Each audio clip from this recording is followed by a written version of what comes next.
विष्णु पुराण में लिखा हुआ है कि कलयुग में मनुष्य पूरे जीवन की कमाई से मात्र घर बना पाएगा। मिडिल क्लास जो लोग होते हैं उनकी स्थिति ऐसी होती है।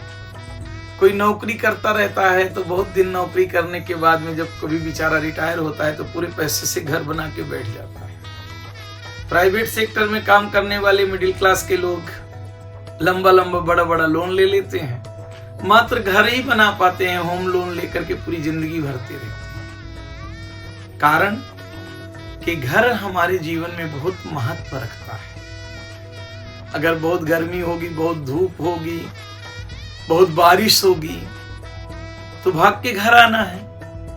अभी महामारी कोरोना आई थी तो सब लोग घर में छुप गए थे। घर हमारे लिए महत्वपूर्ण है, घर हमारे जीवन के लिए सुख है, घर हमारे लिए शांति है।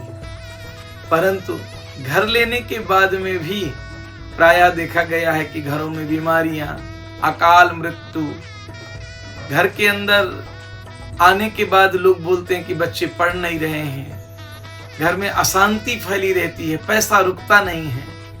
उसका कारण है कि वास्तु बराबर नहीं है। परंतु शहरी परिवेश में बिल्डिंगों में घर बन रहे हैं, एक एक फ्लैट और करोड़ों का मिल रहा है, उसकी रजिस्ट्रेशन में ही 10-10, 20-20 लाख लग रहे हैं। कैसे चेंज करोगे, कहां कहां भाग के जाओगे? और वास्तु के अनुसार शायद कोई घर भी नहीं होगा। वास्तु के अनुसार जमीन चाहिए, वो भी कम से कम 10,000 स्क्वायर फीट, मतलब 10 गुंठे। उसके बाद में आप वास्तु शास्त्र वालों को बुलाएंगे तो वो घर का निर्माण कर पाएंगे। आपको जमीन में आप कर सकते हैं अपने घर का निर्माण, पर बिल्डिंगों में कैसे करेंगे? तो शास्त्रों में बताया गया है वास्तु शांति विधि। प्रायः लोगों को नहीं पता कि वास्तु शांति का मीनिंग क्या है। तो बोलते हैं, पुराणों में उल्लेख मिलता है कि देवता जब सृष्टि को बना रहे थे तो राक्षस खाए जा रहे थे।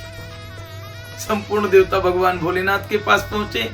भोलेनाथ ने एक पुरुष उत्पन्न किया और उस पुरुष ने क्या किया, उन भूखे राक्षसों को खाया। तो जैसा खाएंगे अन्न वैसा रहेगा मन, वो भी भूखा हो गया।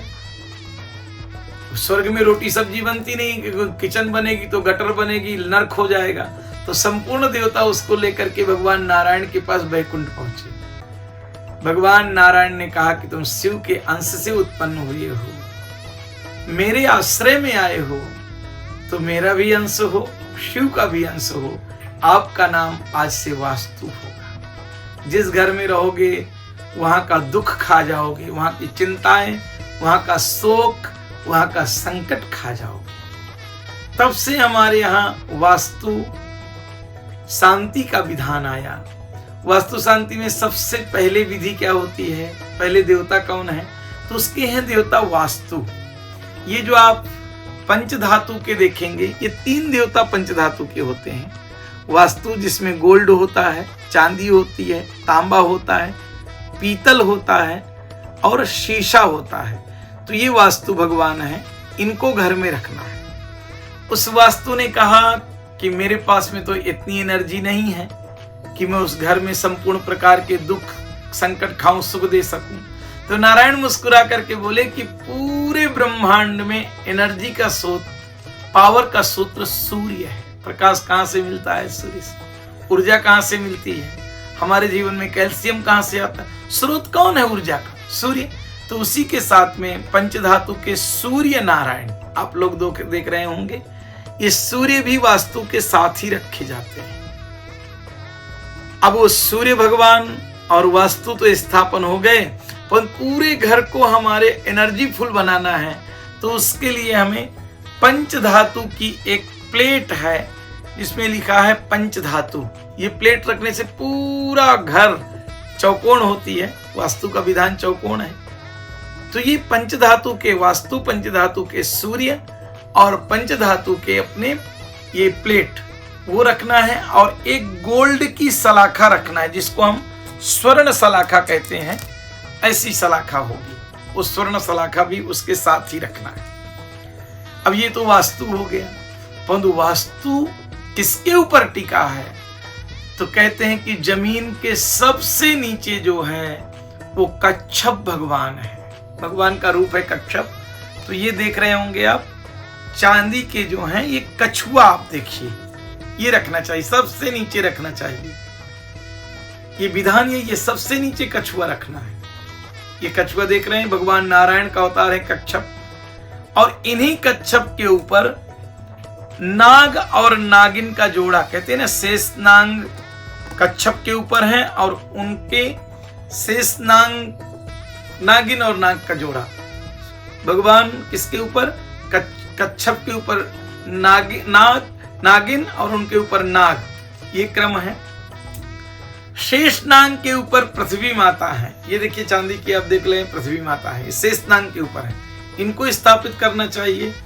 शेषनाग के ऊपर वास्तु भगवान को कभी भी रखने का विधान है कि उनको उल्टा रखा जाता है, उनका मुख पूर्व की तरफ रहेगा और उसके वास्तु के ऊपर पंचधातु की प्लेट और सबसे ऊपर भगवान सूर्य नारायण।